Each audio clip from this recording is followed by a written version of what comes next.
The alien rooster crows. It doesn't sound like the ones from Earth's recordings. This one is deeper, throatier, like a bubbling whistle dragged through gravel. Still, it serves the same purpose, signals the light.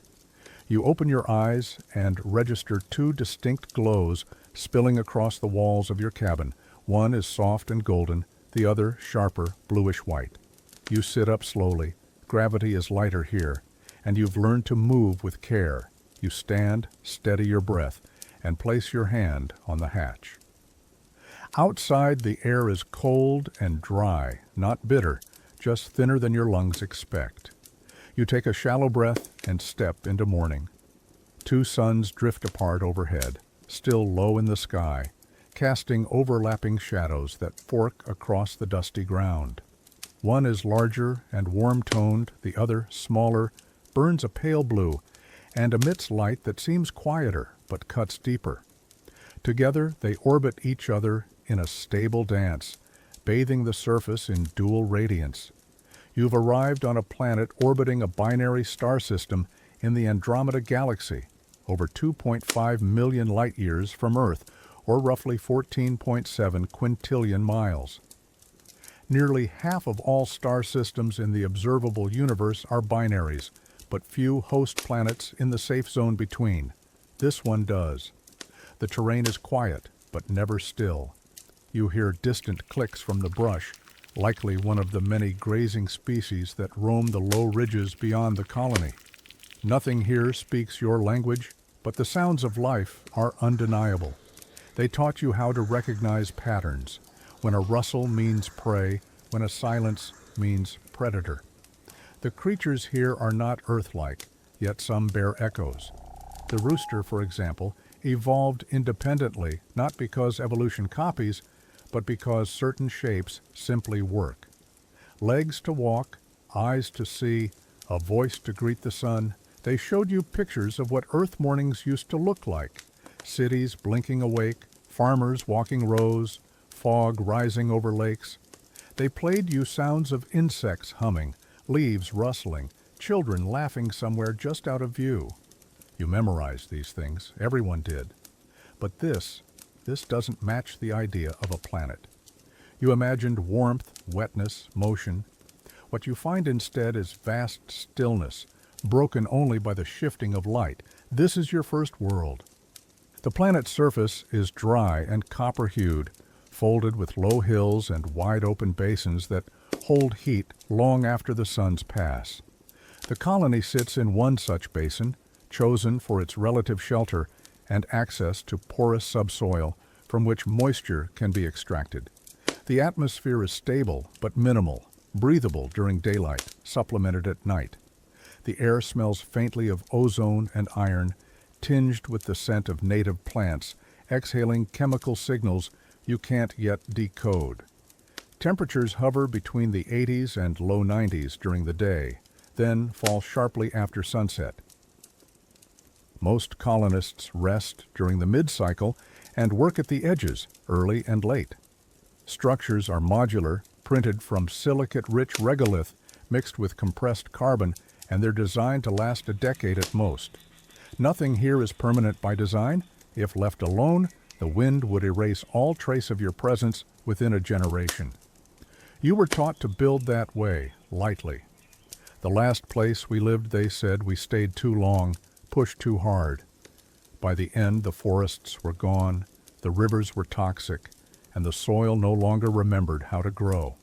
Still, life exists here, feral, quiet, resilient. The plants are low to the ground, dark, waxy, and slow-moving. They contract from your footsteps, retract from heat, and react to motion in ways no earth plant ever did. Some grow in coiled clusters that unfold at night. Others cling to vertical rock faces, feeding off light frequencies human eyes can't even see.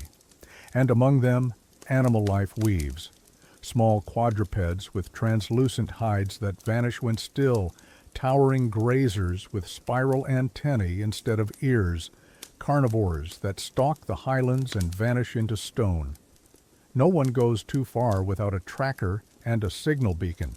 You sleep inside perimeter fences, static charged, to dissuade the curious or the hungry.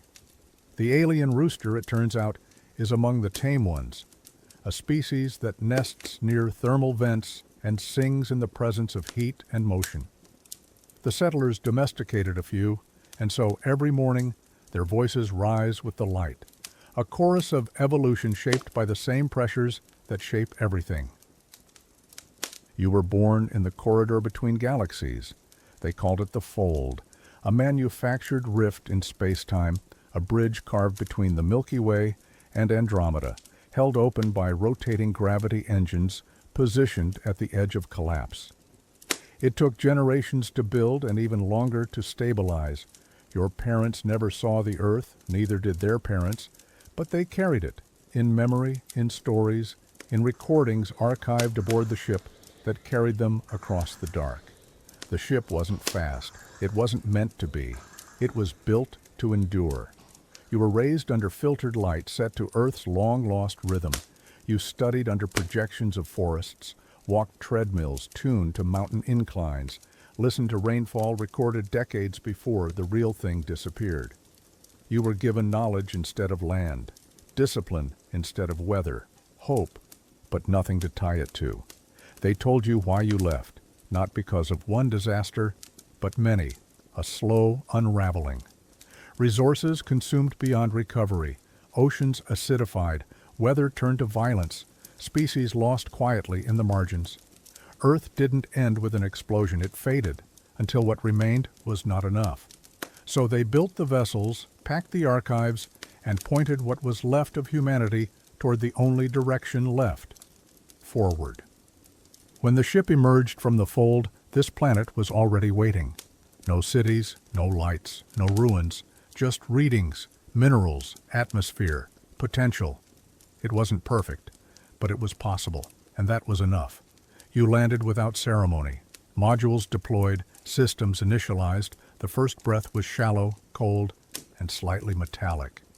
But it didn't kill you, and that counted as progress. Since then, you've built, tested, adjusted, and endured. You've walked under two suns.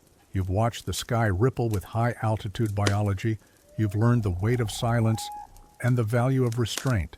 And now, when you step outside and feel the gravity pull slightly less than you expect, when you look out at land untouched by centuries of hunger and fire, when you hear the cry of something alive and utterly other, you don't think of conquest, you think of memory, you think of warning, you think of what happens if we forget again.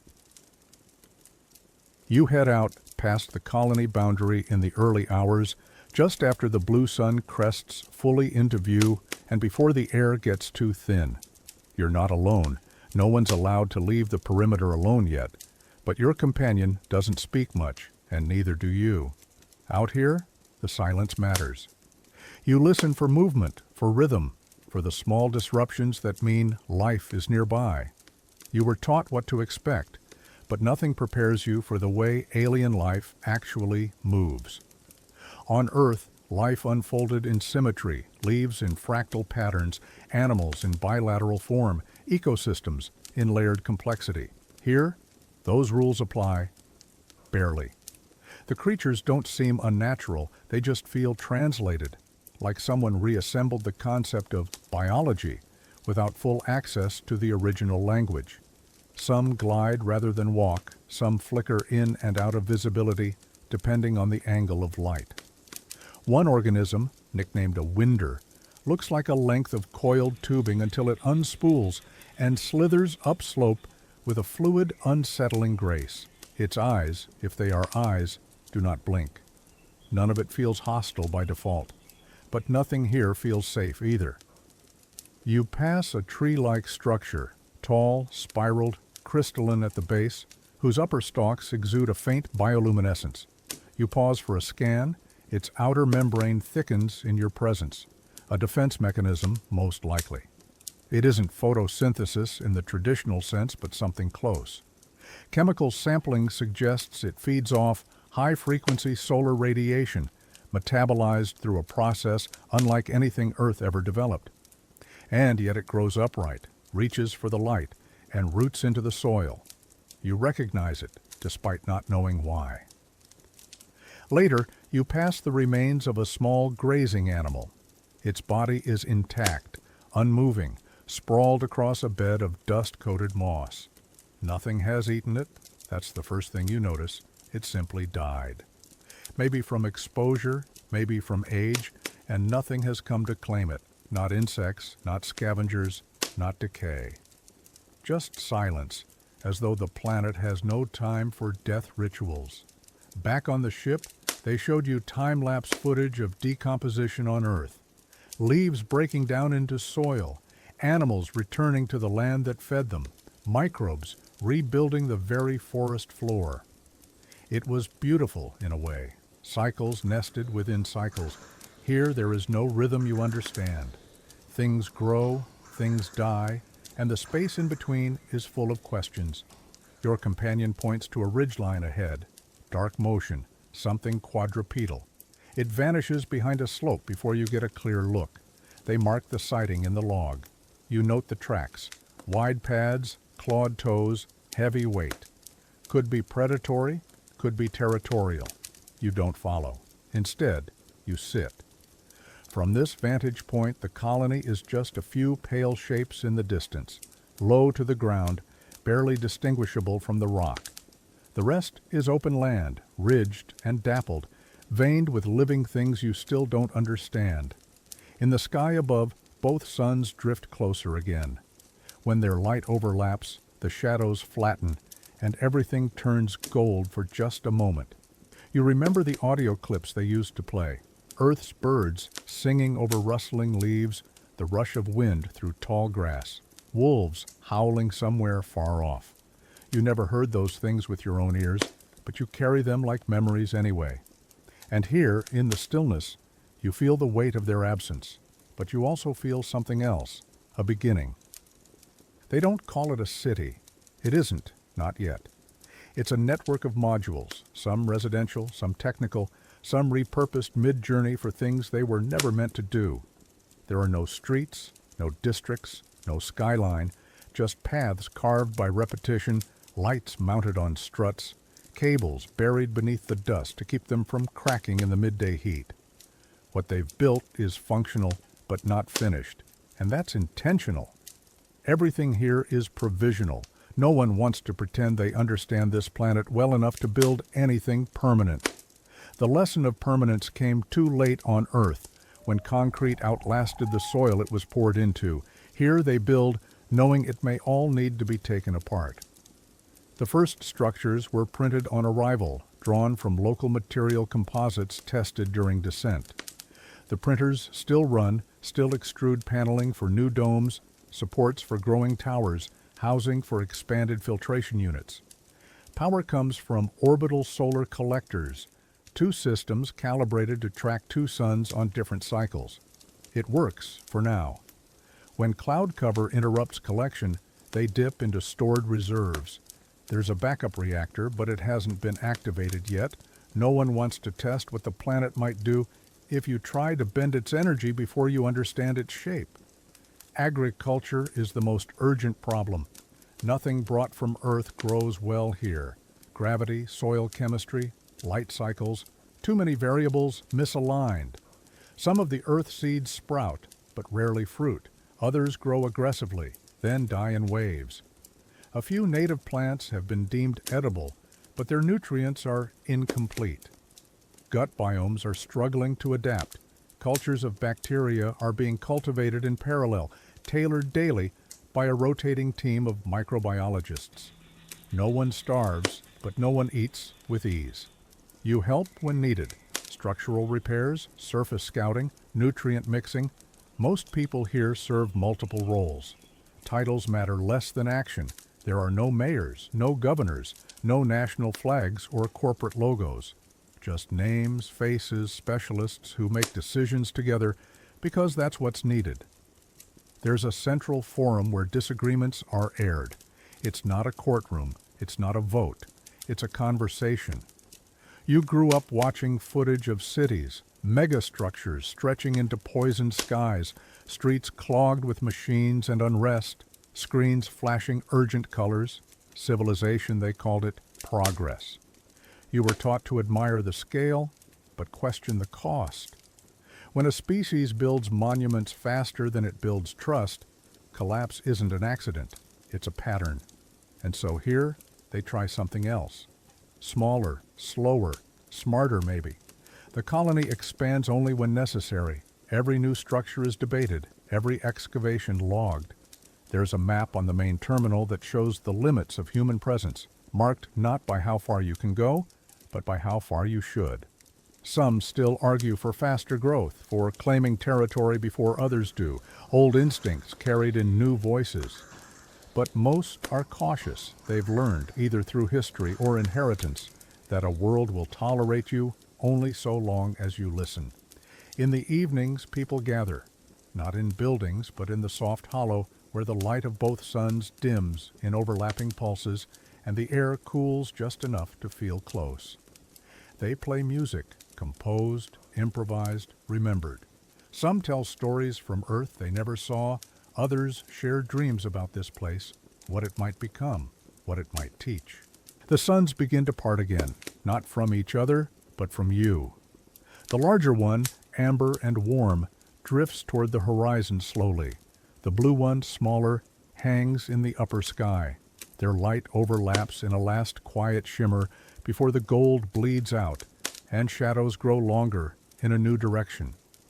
You sit at the edge of the bluff above the colony, where the rock plate is flat and warm from the day. From here, you can see the lights coming on, dim, focused, minimal. Nothing glows unnecessarily. Power is still rationed, and there's no need for brightness here. You're not trying to be seen. The planet has grown quieter in your mind, not because it makes less sound, but because you've learned to interpret its silence. A swaying in the stalks means something passed through. A pause in the wind means something is listening. The creatures here, some dangerous, some shy, have begun to define their territories, and you've begun to understand your own. You remember something one of the biologists said early on during orientation. Planets don't need you to be comfortable. They only need you to be respectful. At the time, it sounded like philosophy. Now it sounds like protocol, like truth. Above you, stars begin to emerge. Not the ones you know, not even the ones you studied. This sky doesn't include Orion, no Big Dipper, no North Star to guide you. Just unfamiliar constellations drawn by mathematics, not mythology. And in the distance, on clear nights like this, the stretch of the Milky Way is faintly visible. You can't see Earth, but you know the direction. At night, the silence deepens. It isn't the absence of sound, it's the absence of familiarity. The wind moves, the vents hiss. Sometimes you hear distant cries from the ridgelines, sharp tonal sounds made by creatures whose names you don't yet have. But none of it feels known, none of it fills the space the way you imagined a world would. Sometimes you wonder what's left of it. Not the ruins of cities or the last remaining satellites, but the real Earth, the one people lived in, not just on, the one that moved around them, through them, beneath them. They told you Earth was full of sound, not the manufactured kind, but the kind that came without effort. Crickets chorusing in waves on warm summer nights, the hollow crunch of the first fallen leaf beneath your foot as autumn arrived, carried in on wind that smelled like wood smoke and cold air just beginning to turn sharp. The rustle of paper bags filled with candy, of kids laughing through plastic masks and dragging capes through sidewalk puddles on Halloween. They showed you footage of pumpkin guts scooped out with bare hands, of knives carving flickering faces into orange flesh.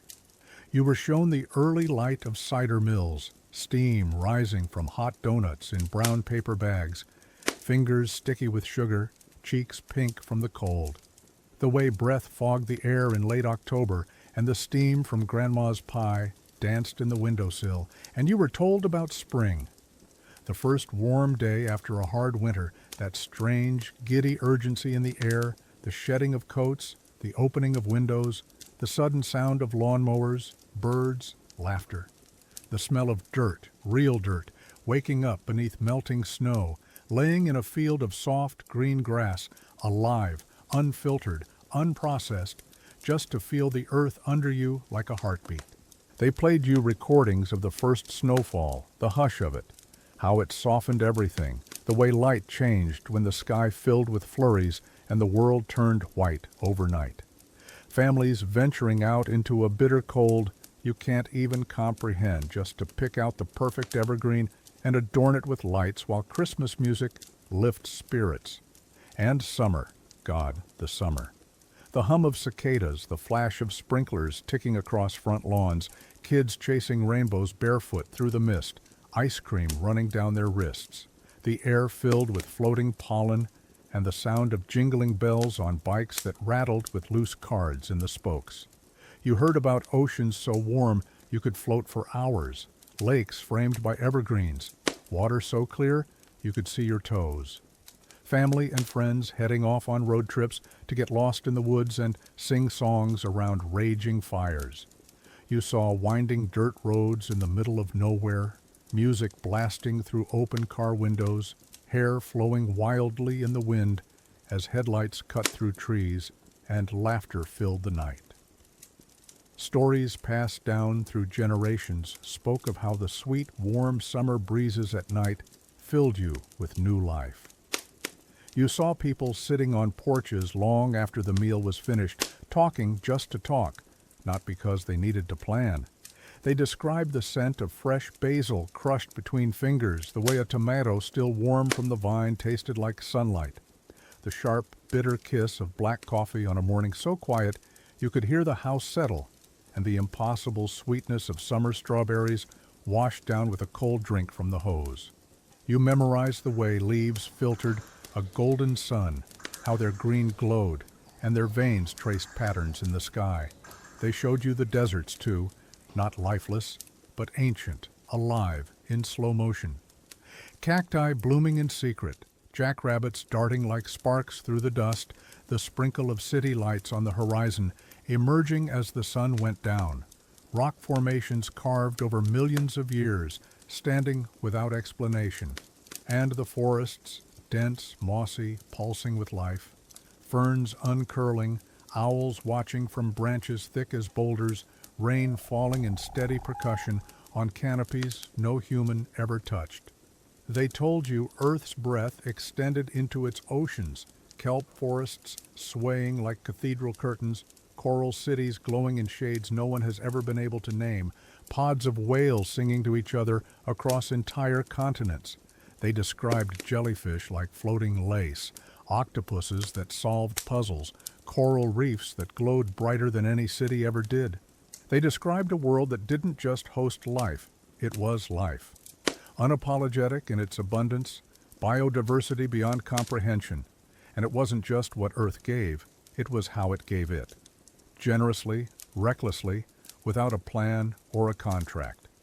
It offered beauty by default, cliffs no one would ever climb, blooms that no one would ever see, symphonies of insects that went unheard and unrecorded and yet happened anyway, seeds that slept for centuries before awakening, fungi that carried messages across forest floors, trees older than empires, birds that migrated across the curve of the globe, following courses mapped out by instincts intrinsically tied to the land. You saw mornings that began without urgency, meals made without rationing, gatherings that didn't require planning or permission. Deer and other woodland creatures grazing from plants and seeds, left out just so that people could start their days marveling at the wonder of them. And trains, yes, even trains, the distant sound of a horn echoing through the morning fog. How they snaked across valleys and curled between mountains and made small towns somewhere worth stopping. And those towns, too, places with stone laid centuries ago where shutters rattled in coastal winds and ivy grew undisturbed. Towns layered with history so thick it hummed in the air, in languages you'd never learn, in stories never written down. They said we didn't lose it all at once. We lost it slowly, thoughtlessly, because wonder became wallpaper, because miracles grew common, because we forgot to be astonished. And now, when you sit beneath stars that don't know your name, on a planet that doesn't yet recognize your presence, you carry that wonder like a ghost, never fully seen, never entirely gone. You didn't lose a home, you lost the smell of summer rain on hot concrete, you lost the sound of screen doors slamming behind someone you love, you lost Earth, not as a resource, but as a rhythm, as a memory you never got to make. In that stillness, you begin to understand something no briefing ever prepared you for. You are not just far from Earth in distance, you are far in identity. You don't come from land, you come from infrastructure, from recycled air, from engines that never turned off, from a hallway that mimicked sunrise. You come from caution and engineering and long-term strategy, from people who built the future with steady hands and no illusions. And now, standing on real ground, under real stars, in a sky with no familiar constellations, you realize that something essential has changed. You are no longer visiting this world, you are part of it. Yet a part of you longs for a place you never knew, not because it was better, but because it was ours. Earth wasn't perfect, you were told that clearly. It was exhausted, extracted, divided, and polluted beyond repair. The oceans had warmed, the forests had fallen, the rivers ran with chemicals no one could pronounce. There was poverty, war, and cruelty that transcended imagination, but there had been beauty, unintentional, messy, wild beauty. And now you carry them like artifacts, passed down through images and sound files and secondhand longing. You carry them into a place where nothing remembers us, and nothing misses what we were. Some days that feels like grace. Other days it feels like grief. A soft clicking starts behind you. A bird-like creature with a ridged spine and translucent throat pouch scuttles into view, pausing only to glance in your direction before launching itself into the sky. You don't flinch. You've seen this one before. It always comes at twilight. The breeze shifts. The air cools. You pull your hood up.